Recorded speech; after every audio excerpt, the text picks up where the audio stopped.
না আমি তো তোমার ওই যে বাসায় ছিলাম, উত্তর বাসায় ছিলাম।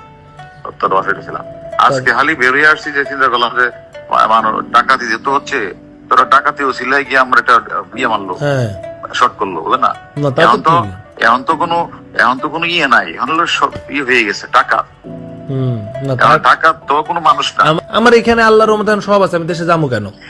পরে আমার কাছে আপনি সব জানেন, হারুনের সব জানেন, এইগুলো এসে আমাদেরকে বলতে হবে। আমি কইছি ভাই শুনেন, আপনাকে এত চুলকানি থাকলে আপনারা খুঁজে বাইর করেন, আমার এত আমি এর কিছুই জানি না। না আপনি এর লগে ঘুরছেন, আপনি এখন পোল্টি মারতে কেন? আপনারা তো এ শেষ করে দিতে, তাহলে আপনি কেন এগুলা ইয়ে করতেছেন? এই যে 5 জন সমন্বয়ক আমি আমার কাছে গেছিলাম, এটা কি আমি নিছি? ভাই কিন্তু একটা কথা কই, সবাই বলতেছে যে এটা আমনি আজকে দেশের পরিস্থিতির জন্য আমনি দেয়, এটা জানেন? এই যে এই সমন্বয়ক গুলার রাত ধরলে নাকি এত গ্যাঞ্জাম হইতো না, এটা আওয়ামী লীগের লোকজন বলছে। আরে সমন্বয়কে আমি এই কথাটা ক্লিয়ার করব, এই সমন্বয়কে তো হারুন ধরে নাই। সমন্বয়কে ঊর্ধ্বতন কর্তৃপক্ষ নির্দেশে হারুনের কাছে হস্তান্তর করা হয়েছে, এটা তুমি লেখো ভিডিওতে। এটা সমন্বয়কে যে আমনার জন্য এই দেশের অবস্থা দেয়।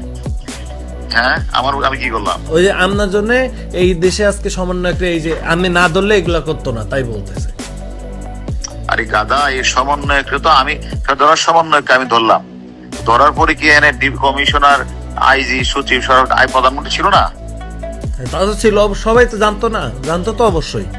তাহলে এই কথাটা আমাকে বলতেছো কেন?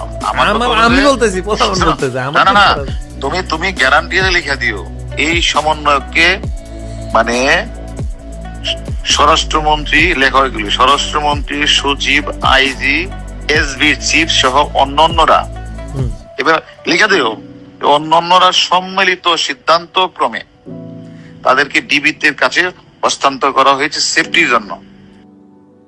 শোনো, আমি হারুন যদি একবার চট দিতাম তো ডিবির হারুন আমাদেরকে পিটাইছে করতো।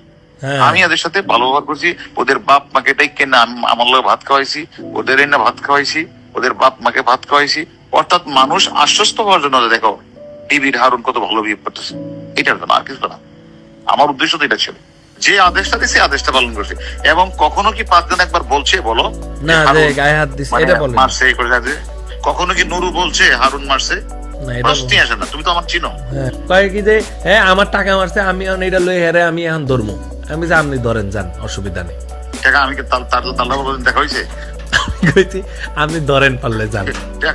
টাকা নিলে তোমার দিয়ে তাই তোমার কাছে দিয়েছে, তাই না? আমার বালের লোক দেখা হয়েছে, আমার আল্লাহ বেটা আমার কাছে দিয়েছে, আমি তো নিয়ে আপনাকে দিয়েছি।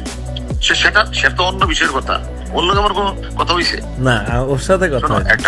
একটা কথা মনে রাখতো, আমি তো বাংলাদেশে আছি, তাই না? সেদিন গোলাম মোল্লা রনি বলছে না যে হারুনের বাপের ক্ষমতা আছে এই 5টা ছেলেকে নিয়ে আসা। তোমার প্রতি আমার বিনোদন অনুরোধ, তুমি তো অনেক জায়গায় কথা বলো, যে কথাগুলি হইলে এগুলি বললো।